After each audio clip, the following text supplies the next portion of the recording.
Hi everybody. Hi. If any of you are new, my name is Randy Mayeau. We talk about whatever is in the news. We always know the most important news will go first, so here we go.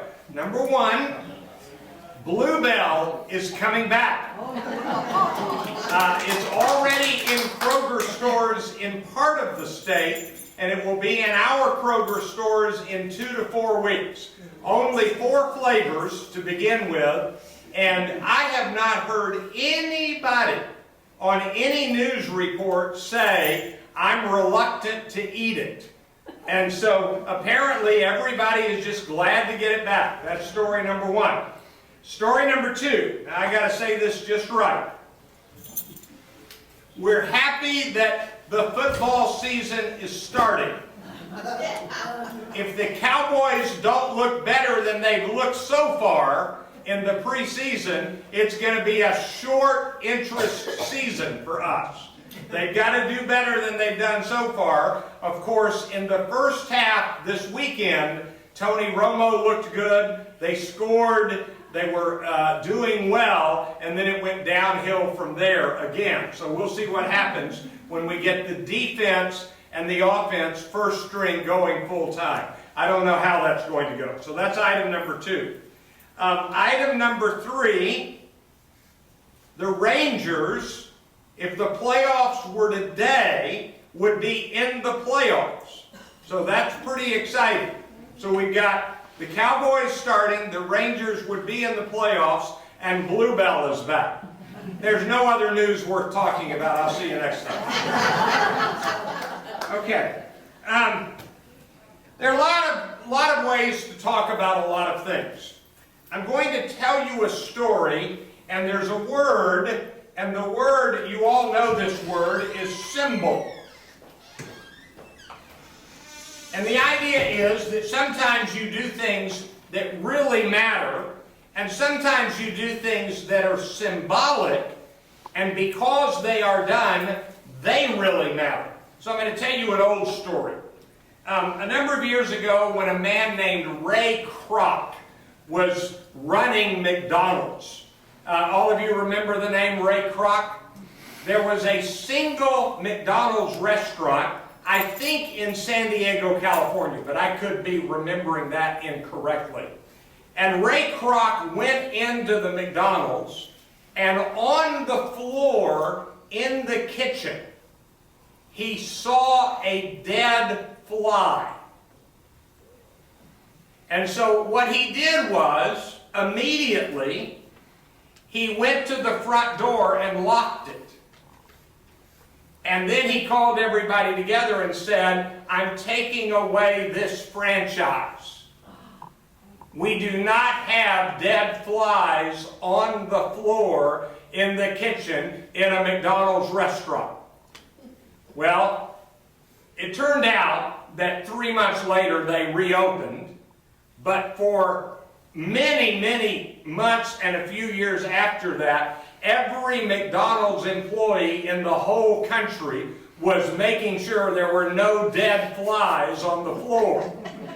And that's what you call symbol. What Ray Kroc was doing was he was making a symbolic gesture by overreacting and saying, this is going to make a difference in the way we think about things.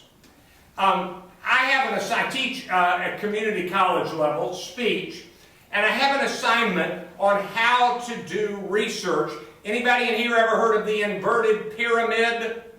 It's a journalism technique, and what it says is, in your first sentence, you need to answer these questions: who, what, when, where, and how.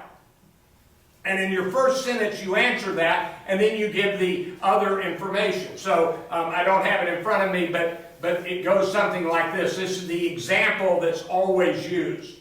It was written the night that Abraham Lincoln was shot. And the first sentence in the newspaper article that appeared the next day, this evening at about 9:30 p.m.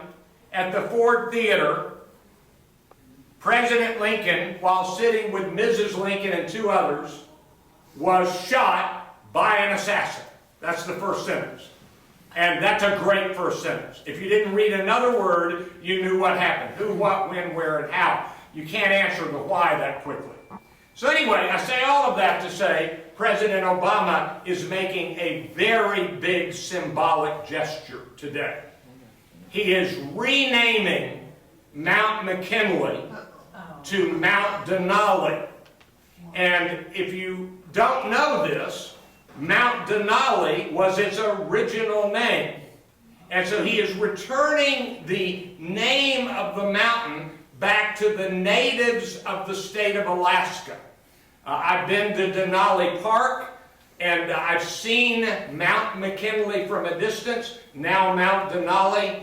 And what he's really saying is, and these are my words, not his, we should never have changed that name. It belongs to those people who were there for a long time before we got there, and that name deserves to be back at that. You might remember that there have been other kinds of symbolic moments. For example, you remember that Cape Canaveral was changed to Cape Kennedy, and then later it was switched back to Cape Canaveral. And I think that's a good thing. And so you honor the original intent of the people. So there's that story, and that's just, I think, a pretty big symbolic gesture on the part of President Obama, one that I approve of. And so now I heard somebody doing a little humorous bit and said, I named my son McKinley, do I have to change his name to Denali? That's kind of funny. All right. Back to symbolism. I teach at the community college level, and so I ask my classes in recent terms this question: how many of you know who Alexander Stephens was? And I've had one student ever say, I knew who Alexander Stephens was. And then I asked, how many of you know who Jefferson Davis was? And that's a bigger number, but not many. Out of a class of 20, there'll be maybe one or two. So 10% at most. But if you have not heard, there is a statue of Jefferson Davis at the University of Texas. Now, I know you know this, but in 1861, Alexander Stephens, I've read this in here, gave the cornerstone speech, and he said, we are founding our new nation on exactly the opposite principles.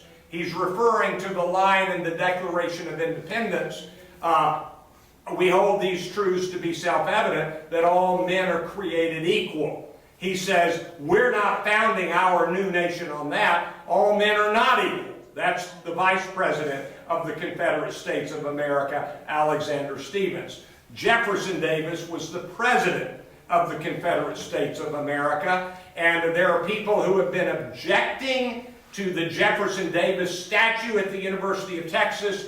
This is sort of part of a larger trend. One of the problems the United States is now having is, what do you do with statues and honoring plaques to Confederate soldiers?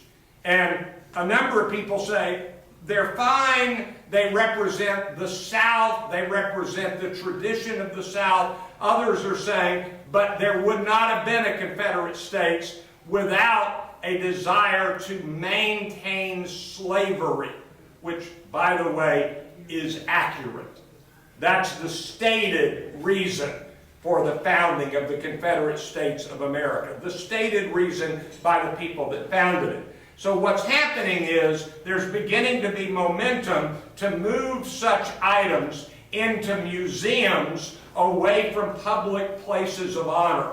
And they've decided at the University of Texas to move the statue of Jefferson Davis into a museum.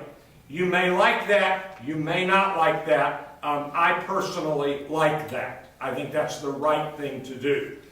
It's not destroying it. It's not saying we don't have the statue. it is that we're putting it in a museum where it belongs. But the fact that that decision has been made is very significant. All right? Any questions about any of that so far? All right, next item. I'm going to, by the way, if you haven't heard, we're having a presidential election next year. I don't know if you've heard about that, but thank goodness somebody is finally getting our mind off of that. We've now had our first announcement for somebody running for president in 2020. His name is Kanye West. He is married to Kim Kardashian. And I just want you to think about the idea of Kim Kardashian as the First Lady of the United States. That would be kind of the ultimate moment of unbelievability. Kanye West made his announcement last night at the Music Awards. What is it? The MTV Video Music Awards, I think is what it's called. And he made his announcement, but he acknowledged in his announcement that he had had a little something to smoke before the event. So I'm not making any of this up. He apparently smoked marijuana, went to the event, made a little 6-minute speech, and announced that he was running for president. So that's the world we now live in. So let me think. If Kanye West can run for president, then you could even imagine a billionaire businessman running for president. That's a joke. Okay. I'm going to try to describe this as best I can. This is the United States political spectrum. And so we're going to pretend that there is something called the silent majority middle. Hi.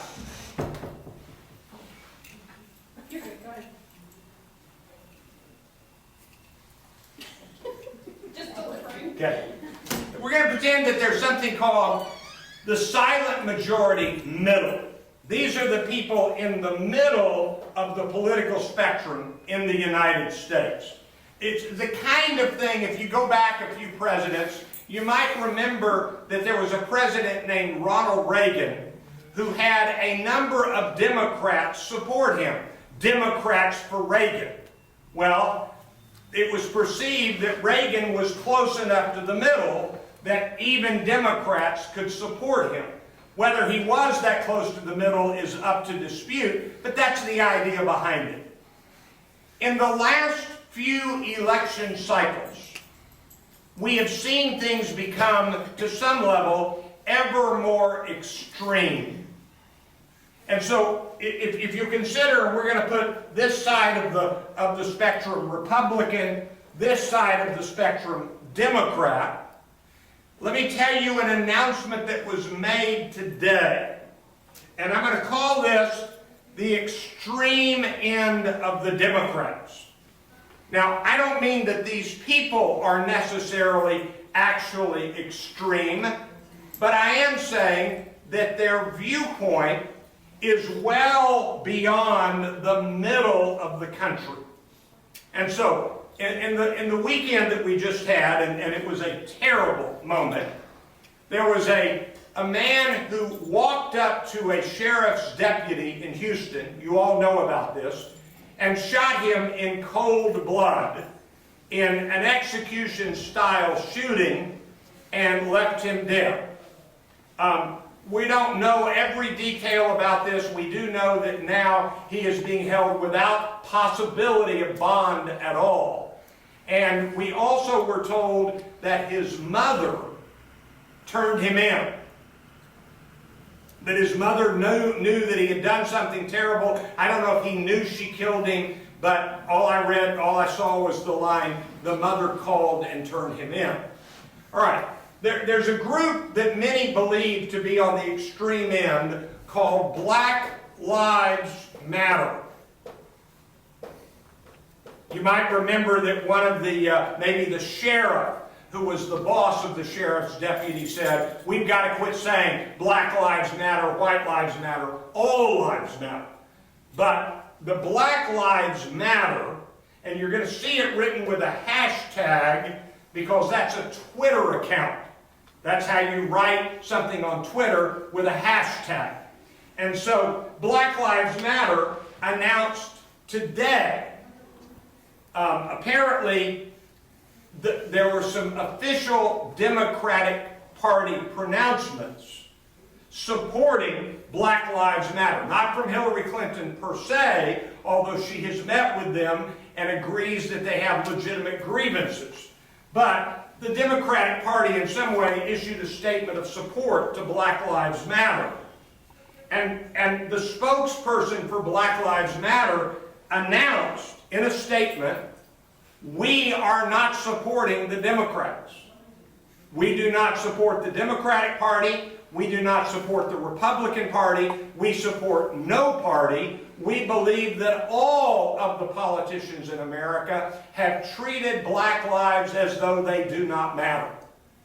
So, even if you consider that this group might lean Democratic, they have now said we're not going to endorse the Democratic Party, and I think you would acknowledge that they are on the extreme end of any political spectrum. Now, on the extreme end of the Republican spectrum, in previous years, you've had something called the Tea Party. Now, let me see if I can say this just right. Nobody in the Tea Party believes that they are extreme. Everybody got that?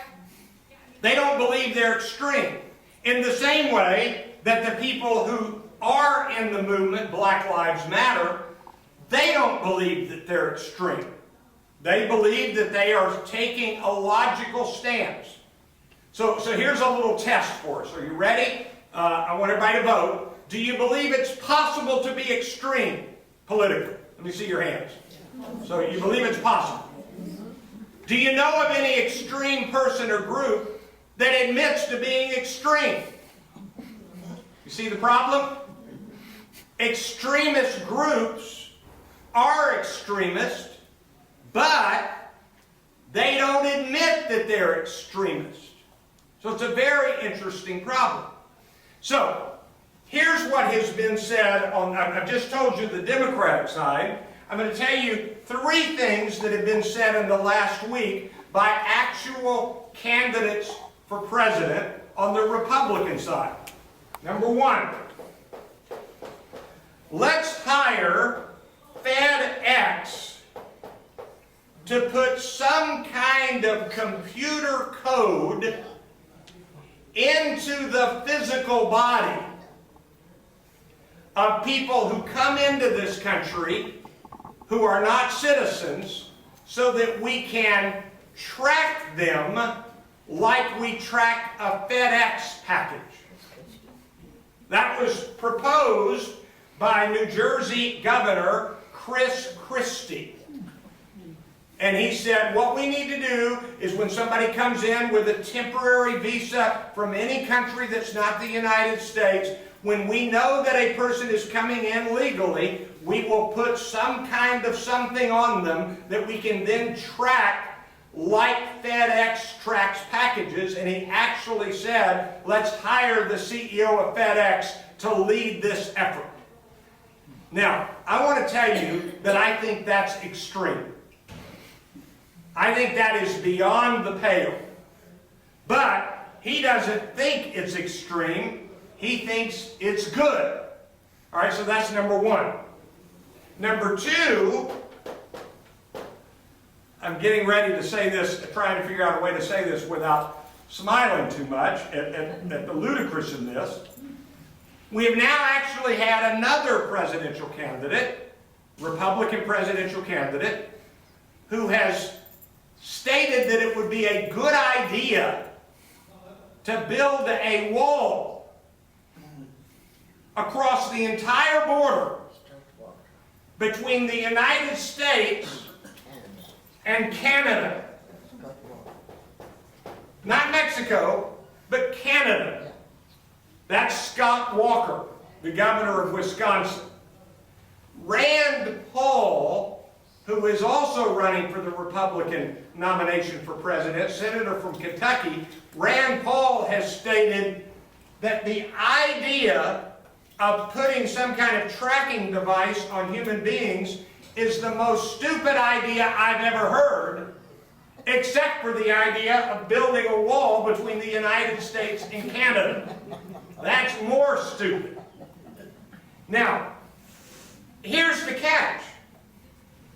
Chris Christie does not think that's an extreme idea. Scott Walker does not think that's an extreme idea. And the problem is that both of them, and this is where it gets interesting. If Ronald Reagan was running for president this time, right now, if he were alive now, and he ran with the ideas that he had back then, if Ronald Reagan were one of the candidates, all of the Republicans would say, these ideas are crazy. In fact, you remember a time or two, John McCain specifically referred to as Donald Trump's supporters being the crazies. That's John McCain's words. And Donald Trump was offended, and a lot of other Republicans were offended. Well, I think that in the days of Ronald Reagan, these ideas would be considered crazy. To build a wall between the U.S. and Canada, to put a tracking device on every person who comes into the country legally, but not permanently.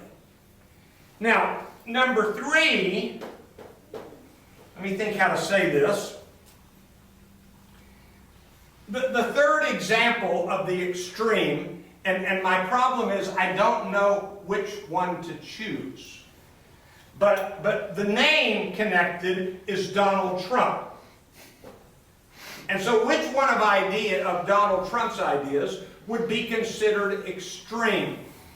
I'll tell you one.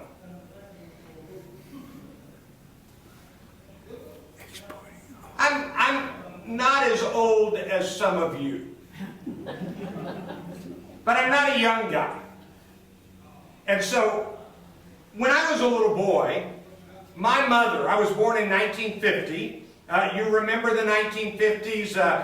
Nikita Khrushchev was leading the Soviet Union. We had drills in school on how to hide under our desks in the event of a nuclear attack. That's one of the ways your government lies to you. Because I promise you, hiding under my desk for a nuclear attack would not have been much protection. So anyway, I don't mean that unkindly about the government lying. We were just all afraid. So anyway, we were worried about the Soviets, and my mother taught me things like this. I remember them. She said, in the Soviet Union, you can't write what you want to write. They arrest the reporters. They silence the reporters. They won't let the reporters ask them questions. They are in total control of the press. They will just refuse to let anybody in to ask a question. Those are the kinds of things my mother told me about the Soviet Union. And so a few nights ago, in the middle of a press conference, Jorge Ramos of Univision, it's the Spanish language news anchor for the Spanish language station in the United States, and we have a fair number of people who watch it. In fact, he may be, and I'm not making this up, the most known news anchor in America. There are people who say that. Jorge Ramos stood up and asked a question of candidate Donald Trump. And Donald Trump had him escorted out. Now later, to his credit, to Trump's credit, they let him back in and he asked the questions, but it was after the damage was done. He had been escorted out for asking questions. And a whole bunch of people have said he was out of line, Ramos was out of line, because you don't just shout out a question. That disappeared in a hurry because all you have to do is watch any news video of presidents and candidates walking around and standing still and reporters shouting out questions. It happens all the time. And so I think when Trump had Ramos escorted out, that was beyond the pale. That's not what America does. America has a free press and an unencumbered press. So what you've got is, and this is complicated, the closest thing we've got in this country right now to a Ronald Reagan, not in leadership quality, not in speaking ability, but in positioning in the center of the party, is a man named Jeb Bush. Jeb Bush is known as the man who represents the center of the Republican Party. I think that's no longer true. I think the Republican Party has moved too far to the side. I think he is almost extremely moderate. And so that's kind of my quick overview of the current overview of the Republican and Democratic spectrum. Let me remind you of the very famous line from Richard Nixon, who said, when you're running for president, you run to the extremes to get the nomination, and then you run to the middle to get the election. And so the extremes are more extreme than they used to be. Okay, I'm going to say more about the election in a minute, but who's got a question? Anybody? Y'all are not very talkative today. No question. All right.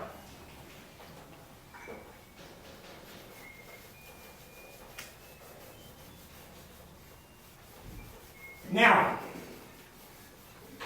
do any of you have any friends that are on the opposite end of the political spectrum than you are? I've got a friend. His first name is Charlie. That's all I'll tell you about him.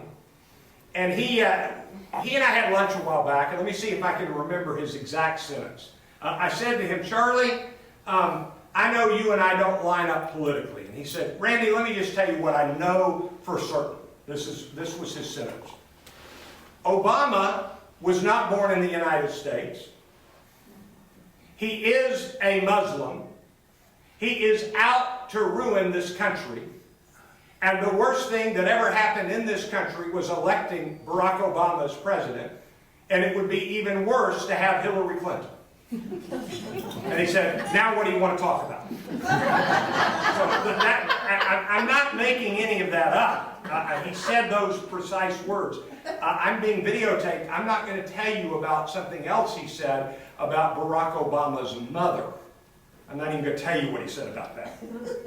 So anyway, you know, I was not surprised at Charlie's stances, and it didn't bother me because I already knew about it. I disagreed with him. But one of the things he said was that the number one problem right now is corruption in government. Number one problem. He said, everybody in office is corrupt. And he said, Republicans and Democrats. And so I thought about that. And he and I had a little email back and forth about it. As proof, he sent me an article written by a former congressman who said, here's how corrupt we are, and here's what the Gallup poll says about what people think about corruption. The article was written by the only man in American history, to my knowledge, who resigned after an act of corruption from Speaker of the House, Newt Gingrich. So, how do you get Newt Gingrich, having resigned after being corrupt, calling the kettle black? So it's kind of, and I wrote him that. I said, my problem is that I'm okay. I mean, how do I word this? I have a lot of slack I cut people for weakness, but I don't have as much slack for cutting people for hypocrisy. And Gingrich had some hypocrisy. By the way, if you're not aware of this, he's a very conservative man who, while married to his first wife, had an affair with a woman and married her as his second wife. And then while married to his second wife, had an affair with a woman and divorced his second wife and married the third woman, who's now his current wife. So twice he was active in an affair, divorced his current wife, and married the woman he had the affair with, but he's the one who's saying that Bill Clinton was a sinner. So Bill Clinton was a sinner, but I just think we have this difficulty. But I go back to corruption. And I do think that we're living in an era in which one of the arguments about corruption is about money.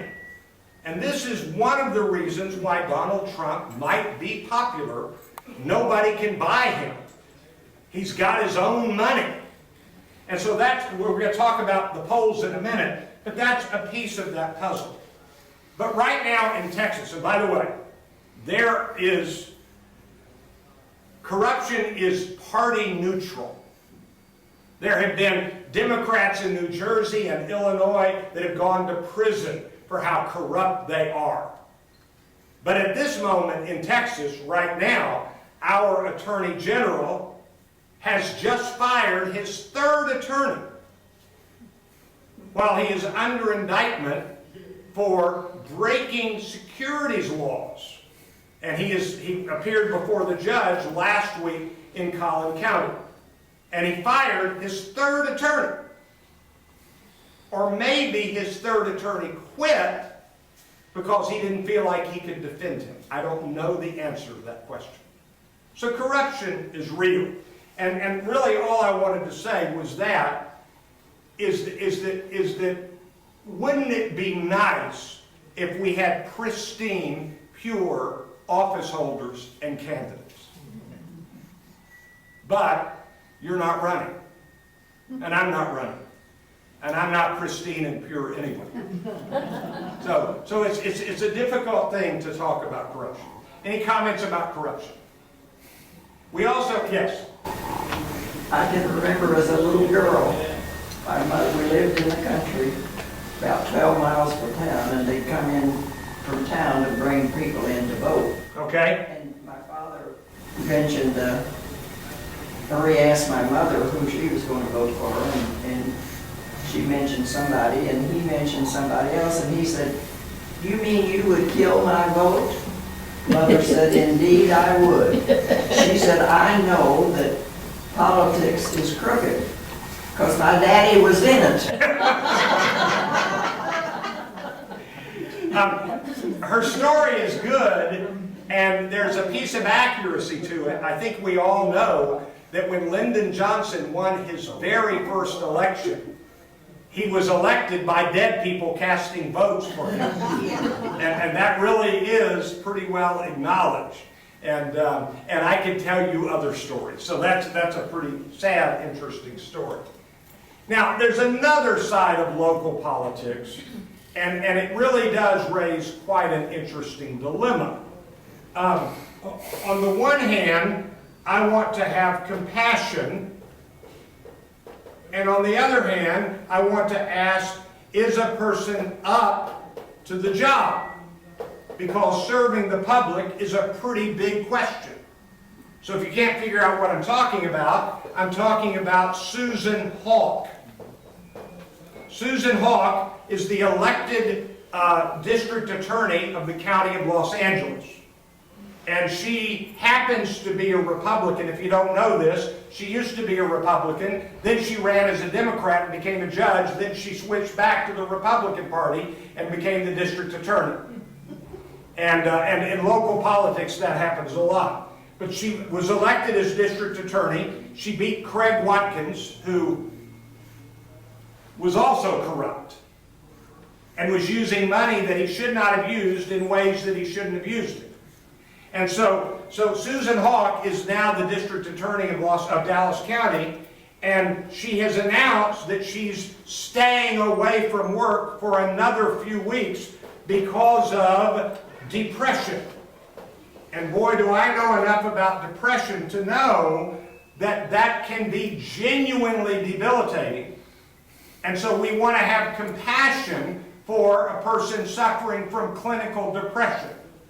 Now, there were some mistakes made. She disappeared and didn't tell anybody where she was going. Her own spokespeople kept the reason for her absence secret. I assume they knew what it was. I don't know. But we now know she's issued a statement saying she's taking some more time off for her depression. The question is she up to the job? And I don't know the answer to that, but that's another side of what do you do with a politician. By the way, if you're not aware of this, one of the most famous moments in my lifetime in political history was when it was revealed in a way that should not have been that a vice presidential candidate had been treated for depression. His name was Thomas Eagleton, and he was the running mate for a while of George McGovern in 1972. So, all right, that's my quick comment about Susan Hall. You ready for the polls now? Okay, here we go.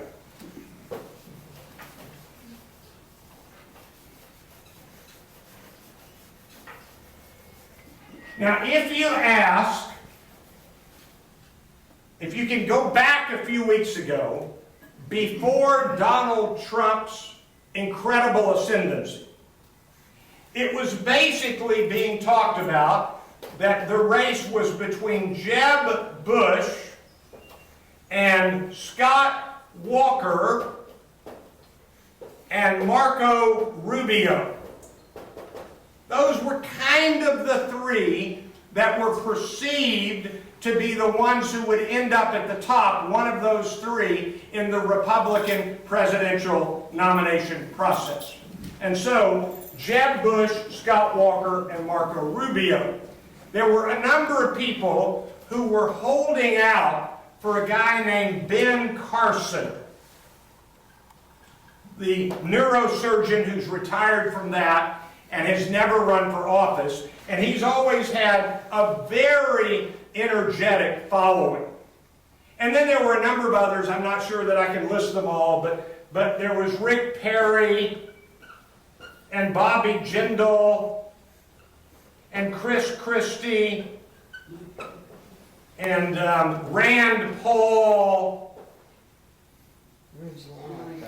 I'm going to forget a bunch of them. Cruz. But whoever they were, Rick Perry certainly thought he was going to be the nominee, at least he talked like it. But whoever it was, there seemed to be a consensus that Bush, Walker, and Rubio were the real three that had the best shot.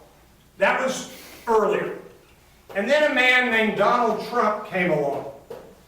And about 5 times, the pundits, the people who wrote or talked about Donald Trump, said, okay, he's had a nice run, but he's now gone too far.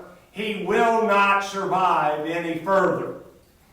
That happened especially when he was so strong about immigrants who he said, they come over to rape and murder. And a lot of people said, no, he's gone too far.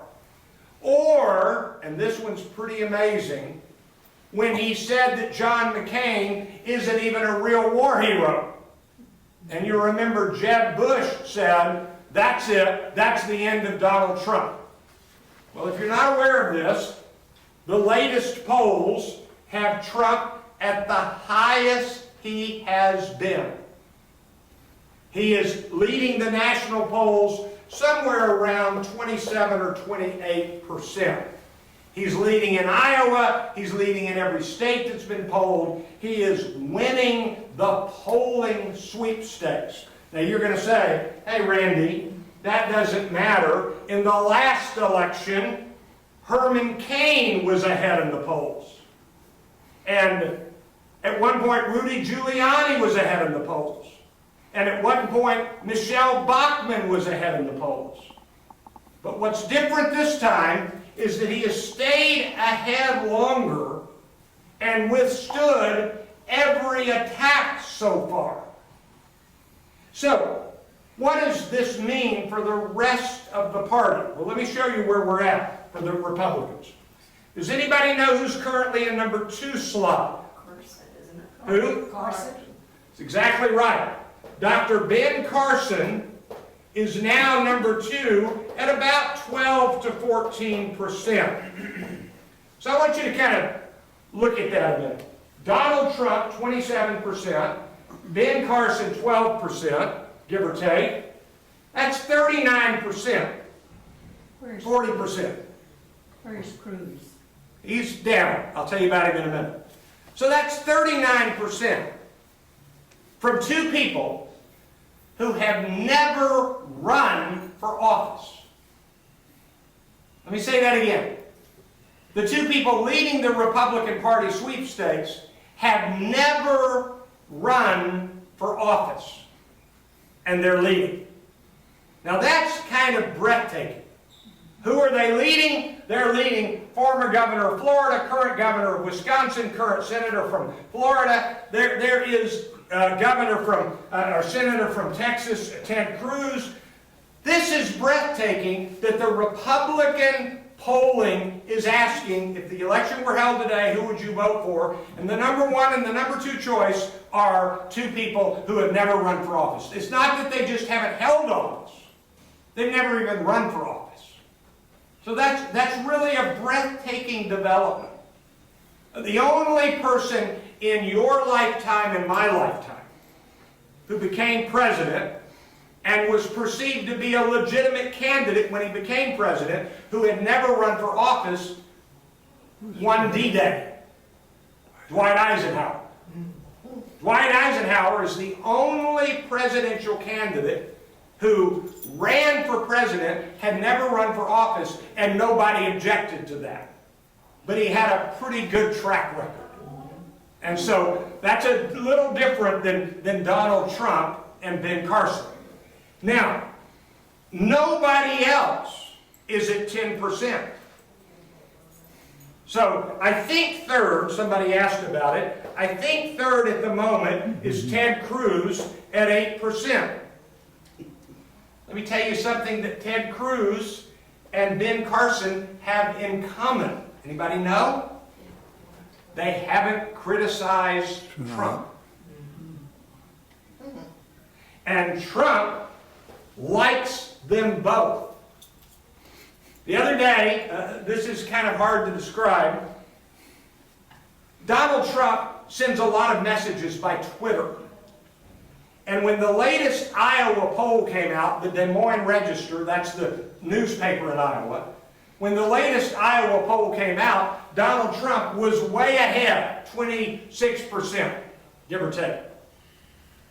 Number 2 was Ben Carson in Iowa at 18%.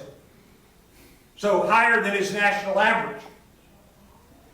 Donald Trump tweeted this: "Congratulations to Ben Carson, who is a strong second to my very strong first." So he's calling attention and praising Ben Carson, which is just fascinating. Scott Walker and Jeb Bush are now both down at 6 to 7%. Bush and Walker have basically disappeared, as has Rubio. So the 3 of these are all under Ted Cruz, if I remember correctly, on the latest Iowa poll. And, let me see if I remember, yeah, Scott Walker, the governor of Wisconsin, who a lot of people were thinking was going to end up getting the nomination. Anybody know who the Koch brothers are? Yeah. They hinted a few months ago, that they were going to put their money behind Scott Walker. The Washington Post this weekend had a massive article saying, "Where did Scott Walker go wrong?" And I'll tell you where he went wrong.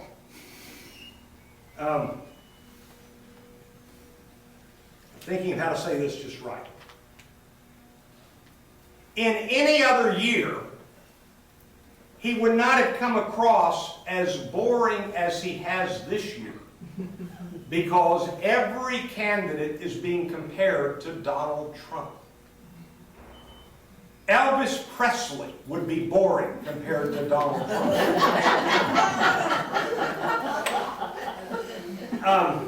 Take the most flamboyant, Mae West would be boring compared to Donald Trump.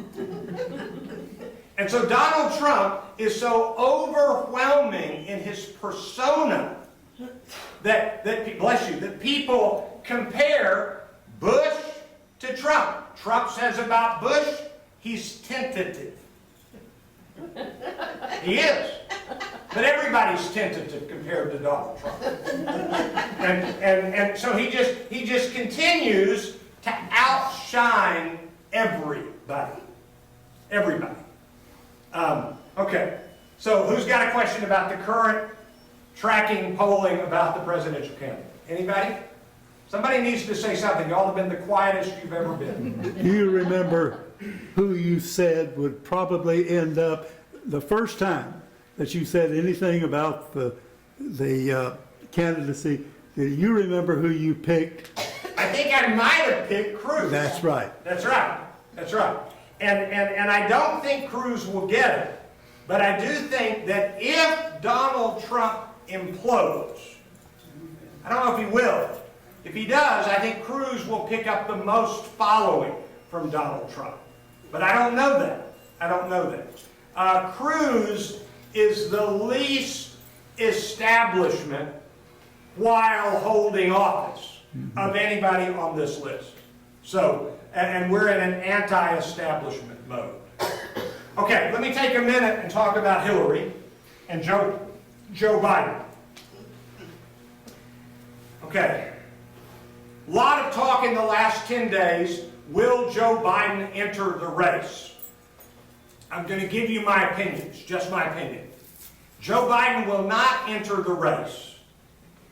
And if he does, it will be a signal that a really big secret is going to come out on Hillary. In other words, if he thinks Hillary will survive the investigations, he won't run for president. That's my view. I could be wrong about that. I've read hints about that. I will tell you this, his wife doesn't want him to run, and part of the reason is his son Beau died, and he himself said, I'm just not up to it right now, I don't think. And he's not. He's not. There are other people who are writing that it would tarnish his legacy. And I think it might. I think it might. Now, the next question is Hillary in real trouble? And the answer is, I'm going to give you my opinion, no.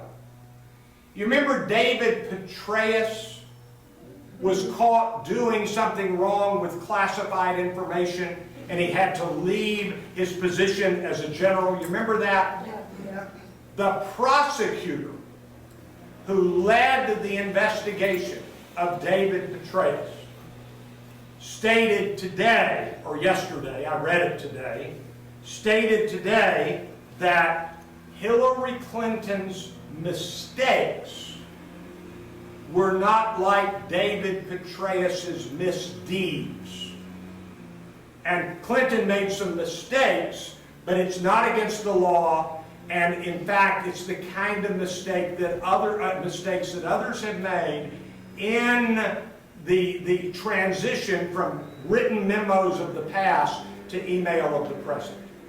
So you can agree or disagree, but when the prosecutor of Petraeus says Clinton has not broken the law, that's a significant little tidbit. Now, I've got one other. I'm out of time, but can I take 3 more minutes? Yes. Sure. All right, I've got one more thing to say.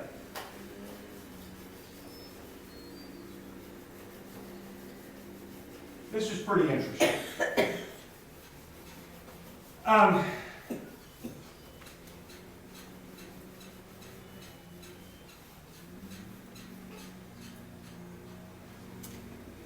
Let's say there are 2 columns. Column number 1 is political pressure.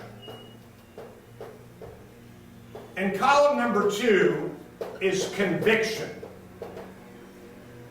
So why do people take stances and do things? Well, sometimes they're pressured into it politically. Sometimes they do it out of conviction. Let me give you an example that you'll all grasp. It is true that Barack Obama said, "I am not in favor of gay marriage," when it's now pretty clear that he was in favor of gay marriage. And so here's the question: why did he say he wasn't in favor? Political pressure. That's one. Now, if you're going to be mad at Obama about that, I'll give you a list of times Republicans have said things that they said out of political pressure. That's the way the politics works. People take stances based on pressure. The question is, are there any, there are no pure politicians. Years ago, the president of Pepperdine University, his name was Bill Benoski, later became the president of Gaylord, that owned the Gaylord and Gaylord Broadcasting. Bill Benoski heard a speaker say, "The only pure president we've ever had was Abraham Lincoln." And so Benoski called the head of the history department at Pepperdine and gave him this assignment: find me some dirt about Lincoln. And he found some. He found some. Lincoln said to one audience he believed in maintaining slavery, and another audience at the same time he believed that slavery needed to end, and they were two different audiences. He said one thing to one audience because it would work, and one thing to another audience because it would work. So Lincoln could succumb to political pressure also, although he mainly spoke out of conviction. Here's what has some Republicans nervous about Hillary Clinton. It's not emails. It is that she has a long track record out of conviction, trying to bring about equality for women and trying to find ways to restrict guns.